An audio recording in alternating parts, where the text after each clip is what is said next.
The silence in space isn't really silent. It's the humming of the systems, the measured pulse of the oxygen recycler, and the faint hiss of pressurized conduits. Alone in my survey vessel, that sound was company. Comfort. Until something interrupted it. It started as a flicker, barely a deviation in the data stream, like a heartbeat buried in static. I almost missed it. I might have ignored it entirely, chalked it up to one of the many phantom signals out here. But it was rhythmic, intentional, repeating at prime intervals, precisely 47. Not a natural phenomenon. Not a ghost in the machine. Something or someone was broadcasting. I brought the signal up, let the system analyze it. It wasn't a distress call, not by human standards. But the computer tagged it as intelligent structure, non-standard protocol. I marked the coordinates. A nearby system, barely charted, largely ignored. My vessel wasn't meant for rescue. It was for scouting, cataloging, observing. Still, I redirected course. Approaching the source was like watching a myth unwrap itself. A massive construct, orbiting a dead planet, metal fused with crystal, visibly ancient and visibly active. There were lights, systems, movement. No known race had claimed it. It wasn't on any registry. I slowed to docking range. My vessel's airlock hissed as I connected to the foreign dock. My suit sealed with a soft click, and I stepped into the unknown. Gravity matched Earth standard. Temperature, stable. I moved through corridors lit with pulsing azure light. Machines hummed softly around me, like they were sleeping, waiting. I walked deeper. I heard a voice. High-pitched, soft, clear. Mom, look. My dad is here. I froze. My breath caught in my throat. I turned my head, slowly, fearing what I'd see. Not because I was afraid of danger, but because that voice had sounded so human. She stood at the end of the hallway, peeking from behind a bulkhead. Small, delicate, skin a pale lavender hue with faint, glowing veins tracing under the surface like bioluminescent ivy. Her eyes, too large, too deep, shimmered in the light. And her ears, long, arched, tapered to delicate points. But her face was unmistakably human. Half of it, anyway. She looked maybe 6 or 7 years old. And she was smiling. She ran toward me before I could react, stopping only when she was inches away. She looked up, her eyes wide. "You're here," she whispered. "I knew you'd come." I couldn't speak. I couldn't even move. Footsteps approached. Another figure. Taller. Graceful. The same lavender skin, more refined, elegant. She stepped into the light, and her expression changed the moment she saw me. She didn't speak at first. She just stared. Her lips parted slightly, like she was going to say my name. Like she knew me. I finally found my voice. "Who are you?" She looked down at the girl. "Go to your room, Rel." The girl hesitated. "But... now..." She pouted, glanced at me again, then ran down the corridor and vanished behind a curved door that sealed with a soft hiss. The woman stepped closer. Her eyes were calculating now. Guarded. "I wasn't expecting you to be real," she said. I frowned. "You're going to have to explain." She gestured to a side chamber. I followed, cautiously. The room looked like a cross between a control center and a living space. Alien symbols moved across holographic displays. She sat, but I remained standing. Her gaze scanned me. "You're human. From Earth." "Yes. Lieutenant Commander Arlen Voss. I was surveying nearby systems. Picked up your signal." She nodded slowly. "I am Kale Tira. The child's name is Rel. She believes you are her father." I blinked. "I gathered that." "She is not wrong." The room tilted. "I've never seen you before in my life." "That may be true. But you provided your genetic material willingly." I reeled. "I never signed up for any reproduction program." "You did. 12 years ago. Before your deployment in the Artemis Initiative." I shook my head, but her gaze didn't waver. She reached into a compartment and produced a tablet. The language was alien, But then it shifted, adjusted to English. A contract. My name. My biometric signature. You donated to the Galactic Hybrid Research Accord. The goal was peaceful coexistence. To learn. To grow. Your DNA was matched with compatible species to explore hybrid viability. I remembered. Barely. A form. A request. I thought it was theoretical. Research only. Kael'Thera smiled faintly. To your people, perhaps, but to us it was the beginning. I sat stunned. My mind raced, doing the math. The girl, Rel, was the product of that program.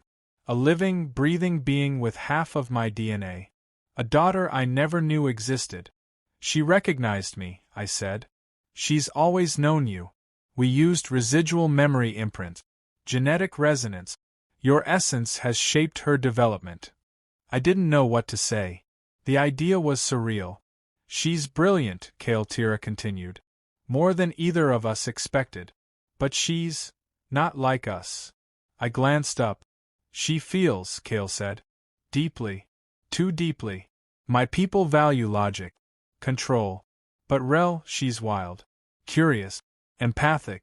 She cries when a creature dies. She asks why stars have to burn out. She needs someone who understands her kind of feeling. I swallowed. And you think that's me? You're the closest thing she'll ever have. We sat in silence for a moment. I'm not a father, I said finally. You are, whether you choose to be or not.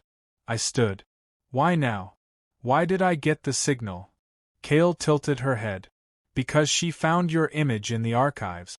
She activated the beacon herself. She wanted to meet me. She needed you. I left the room. Wandered down a corridor, my mind in a fog. This station was a marvel of engineering, but in the middle of it was a child who thought I was her father. Because I was. Technically. Biologically. But was that enough? A door slid open beside me. Her room. She was sitting cross-legged on the floor, a collection of glowing cubes floating around her. She looked up, hopeful. I'm sorry I scared you, she said. I didn't mean to. You didn't scare me, I replied. You looked scared. I sat down opposite her. Can I ask you something? She said. Sure. Do you know how to laugh? I blinked. Yes. Can you show me? I tried. It came out awkward. Forced. She giggled anyway. That's good, she said. I looked at her, really looked. Her eyes held stars. Her expression was open, trusting. She didn't care what I believed. She had already decided I belonged. I didn't know what to do with that. She picked up a cube, handed it to me. This one sings. It did. A low harmonic hum, like a lullaby sung by the cosmos. I made it, she said proudly. You're very smart. She beamed. That's what Mom says too. But she doesn't like when I ask too many questions. What kind of questions? She tilted her head. Why people leave. Why some stars are lonely. Why you didn't come sooner. That one hit like a meteor. I didn't know you existed, I whispered. She nodded. It's okay. You're here now. I left the room a different man than the one who entered. Kael met me in the corridor. Her expression was unreadable. She likes you, she said. She's easy to like. I didn't ask for this either, she said. But she was born. And now we have to choose what to do with that. I didn't reply. I'm not asking you to stay, she said. Only to see her. Speak to her. Know her. I nodded. I can do that. We began speaking every day. At first, it was questions. Endless questions. What Earth smelled like. What rain felt like. What a tree sounded like in the wind. Then came the deeper ones. Why people fight. Why some stories end without answers. Why someone would donate a part of themselves without knowing what might come of it. I didn't have answers for most of them. But she didn't seem to mind. She was more interested in the attempt. Kael'Thera watched, mostly from a distance. She never interfered, but her presence was constant, just outside doorways, behind translucent walls, always observing. It wasn't mistrust. It was protection. Rel wasn't just a child to her. She was a miracle. One they hadn't been ready for. Their species, the Ilari, were once explorers, pushing the edges of knowledge, blending science and art like few others could. But they'd grown stagnant, tired. Their lifespan extended across centuries, but birth rates had fallen to near zero. Cloning became functional, but sterile. Rel wasn't just unique, she was the first true new life in generations. And she wasn't purely Ilari. She carried fire, curiosity, that unmistakably human defiance of limitation. She dragged me through her world like I belonged there.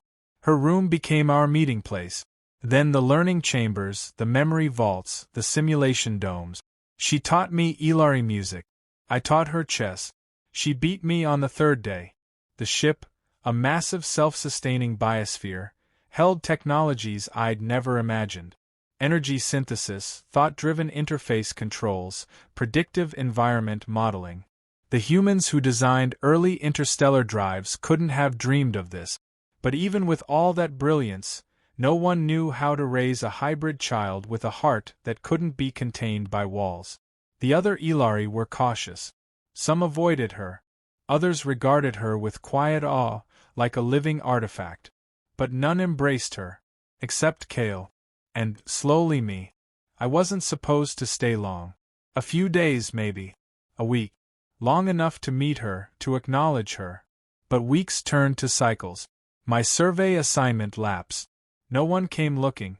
Or maybe they did and couldn't follow where I'd gone. The beacon that brought me in was no longer transmitting.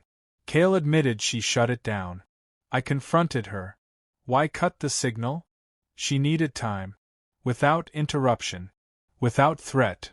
She deserves a connection to my world. She's not of your world. She's of both. Kale stared at me for a long time. Then help her understand what that means. I did. We began Earth history lessons. Not sanitized. The real story. The wars, the failures, the rise and fall of ideologies.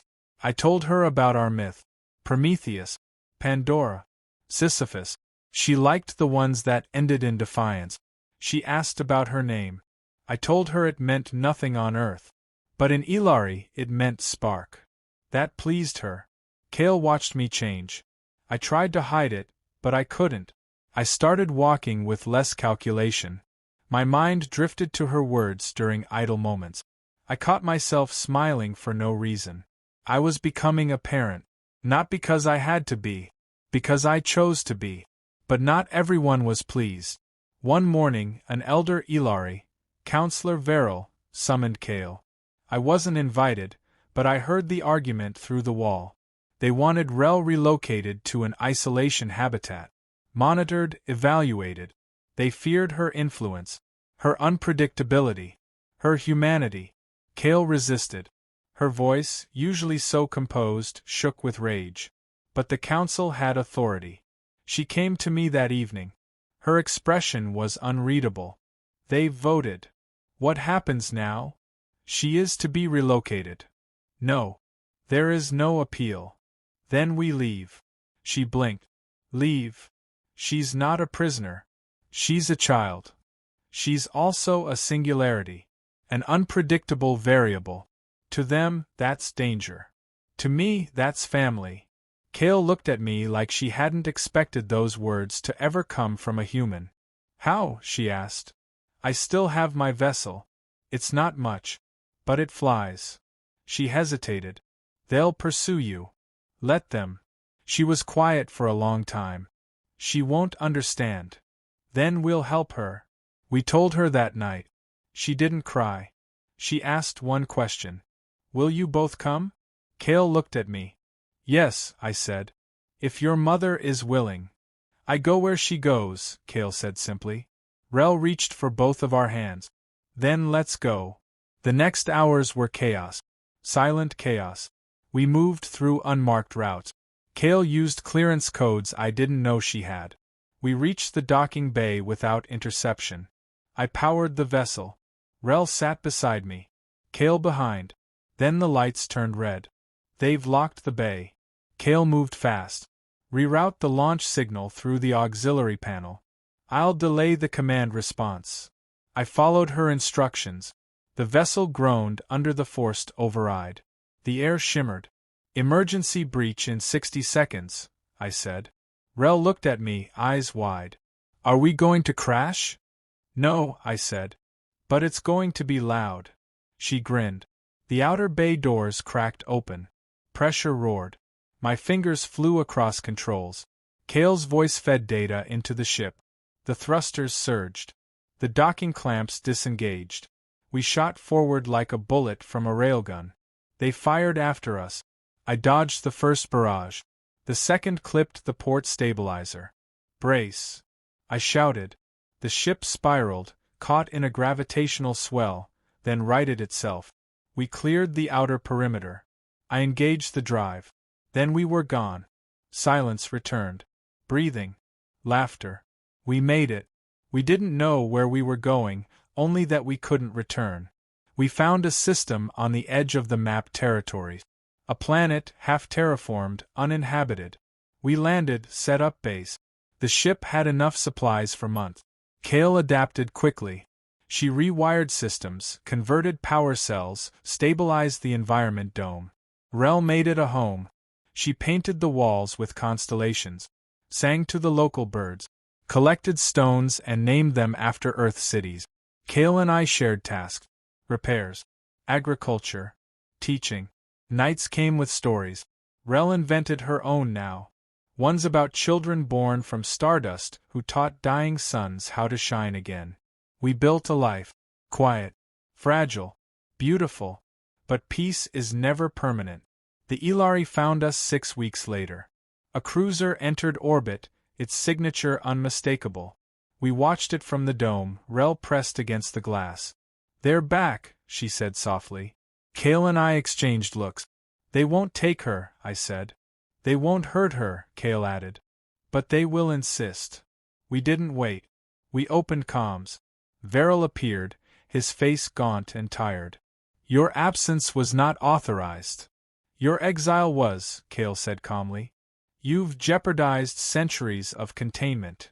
She's not a contagion. She's an anomaly. She's a child. He paused. She's not safe with you. I disagree, I said. He sighed. She has a place. With us. She has a place. Here. He looked past us at Rel. Her eyes met his through the screen. She didn't flinch. She chose, I said. He nodded once. We will not pursue. But she may never return. The signal cut. Kale looked at me.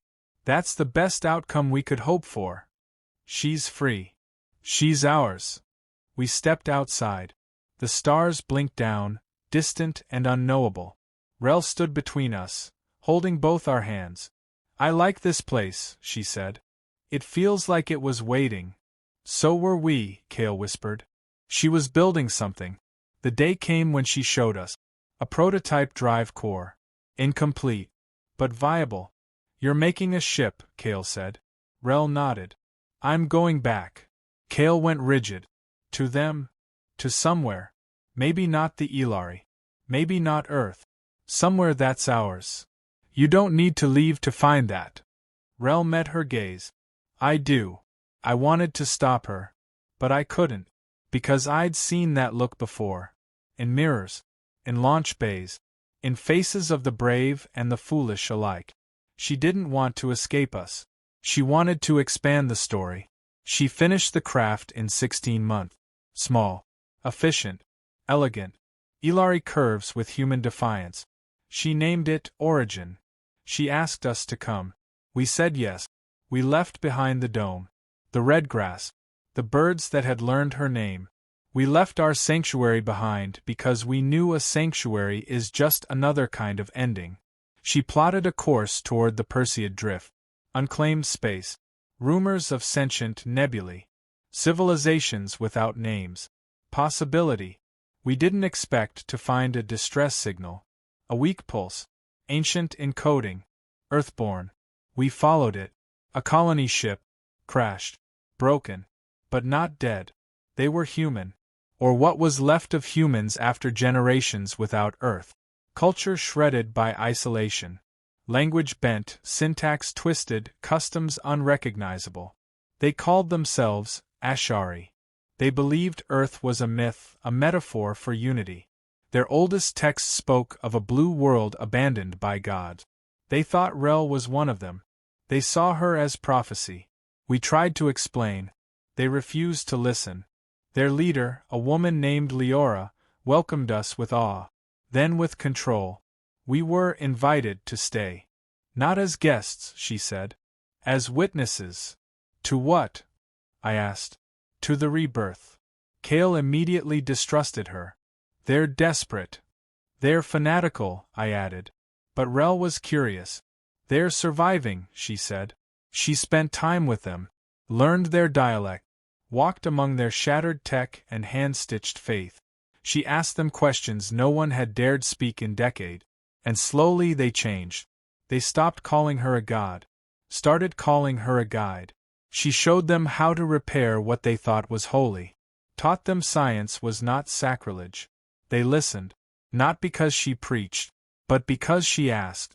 Kale and I rebuilt their power grid, helped stabilize their food systems, restored forgotten medical archives. The Ashari began to live longer, think clearer. Some resisted. Change always fractures.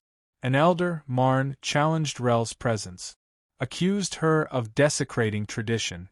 His followers tried to sabotage the core. We caught them too late. The ship exploded. Not completely, but enough. Origin was gone. Our way out was gone. And with it, Rel's symbol. She didn't cry. She rebuilt.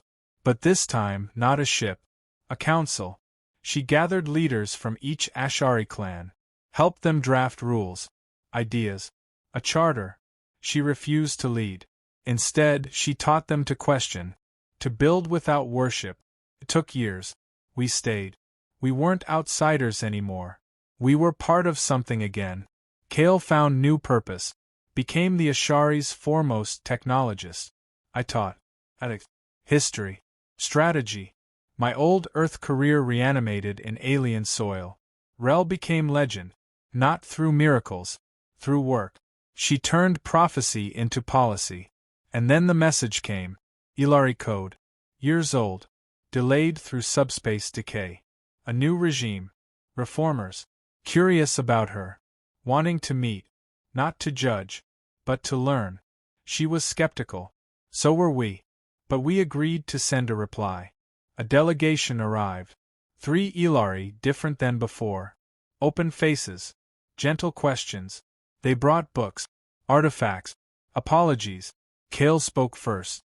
You exiled us. We changed, they said. You're late. We're trying. They asked Rel if she would visit.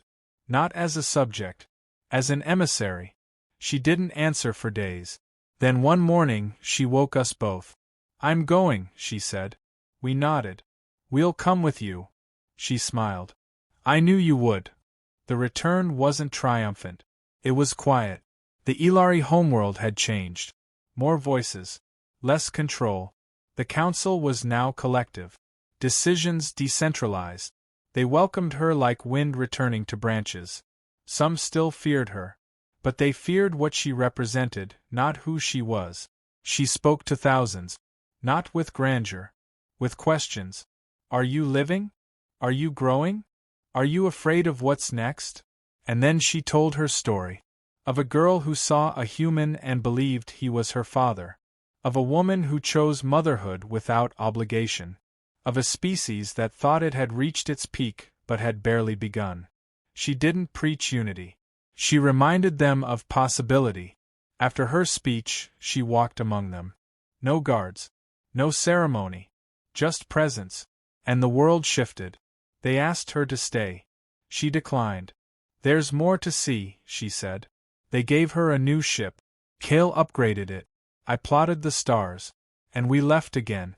But this time, it wasn't escape. It was return. To the stars. To the silence between. To the promise that somewhere, someone might still need what only a little alien girl and her human father could offer. We found colonies lost to time. Species on the brink. Conflicts no weapon could solve. We offered no dominance. Only questions. Only help. We became known.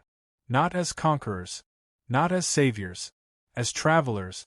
As bridgewalkers. As family. One night, as we drifted past the remains of a supernova, Rel stood at the viewport, eyes reflecting the fire. I used to think I was alone, she said. You never were, Cale replied. And now? You never will be, I said. She turned to us. I want to build something permanent. You have, Cale said.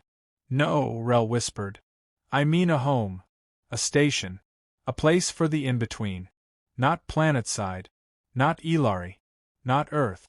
Something new. We began construction in the orbit of a quiet gas giant, far from any conflict zone. Materials gathered, technologies fused. Ilari architecture. Human adaptability. Ashari resilience. Rel named it Threshold. We sent the signal out. Not a beacon of distress. An invitation. To those who felt like they belonged to no world. To those born between lines and timelines. Threshold grew. Visitors came. Some stayed. Others left changed. And always we were there. Cale with her knowledge. I with my stories. And Rel with her questions. One cycle, she asked me, do you regret giving up Earth? I looked around. At the people, the stars, the whispers of culture rising in real time. No, I said. I never left Earth. I brought it with me. She smiled. I brought Ilari too. And Cale added, and together, we became something else. That was the truth. Not of blood or birthright, but of choice. Of connection. That's what made us human. That's what made her more. That's what made the stars listen. And somewhere, light years away, a little girl who once pointed and said, Mom, look. My dad is here, had changed the galaxy. Forever.